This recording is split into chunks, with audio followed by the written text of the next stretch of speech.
En quelque sorte cette inauguration. Monsieur Benetti de la société SEUC, s'il peut me rejoindre, vous allez nous expliquer, s'il vous plaît, le fonctionnement de cet bel ouvrage, on va dire. Donc Monsieur Benetti, société SEUC, a suivi depuis le début cette réalisation. Une personne aussi que je n'oublie pas et que je citerai aussi tout à l'heure, c'est Antoine Dupé, adjoint, qui a lui aussi été présent à chaque réunion de chantier. Et Antoine, si tu peux te joindre aussi, tu es à côté, très bien. Donc nous allons dans un premier temps faire le tour des différents espaces. Légèrement bouger. Et la première étape consiste donc à relever les eaux pour les envoyer sur la filière de traitement. Comme beaucoup de réseaux, le réseau de Côte-Pied a des eaux parasites, notamment en temps de pluie. Le volume reçu sur la station augmente nettement en temps de pluie, puisque par conséquent on est à une charge de mémoire 500 mètres cubes jour, et on peut monter jusqu'à 900 mètres cubes jour. Alors pour pouvoir supporter ces fluctuations de débit, nous avons ici une réserve tampon qui est enterrée à 7 mètres de profondeur de mémoire. Donc on peut stocker ici 175 mètres cubes le temps que l'épisode pluvieux soit passé pour pouvoir les réinjecter par permettra d'avoir un temps naturel Le capitaux pour lesquels l'ISO vont être prononcés.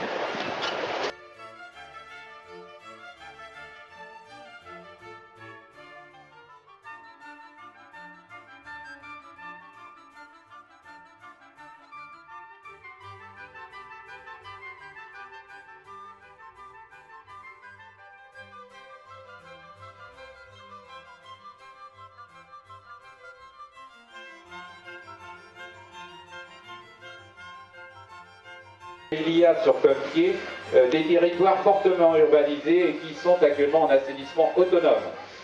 Donc nous avons décidé de mettre en place une politique volontariste pour faire en sorte qu'il y ait un maximum de ces territoires fortement urbanisés qui soient donc en assainissement collectif. On a déjà commencé donc aussitôt pendant d'ailleurs la construction de la station sur deux secteurs qui sont la Croix-Blanche et la Brigadière, merci. Des mois entiers de travaux. Il y a un petit peu un an, c'était au mois de juillet l'an dernier, j'étais venue pour la pose de la première pierre. Je me souviens qu'on était dans l'eau, il y avait des pompes qui aspiraient l'eau pour les rejeter. C'était quand même un chantier qui faisait appel à une très grande technologie et à beaucoup de technicité.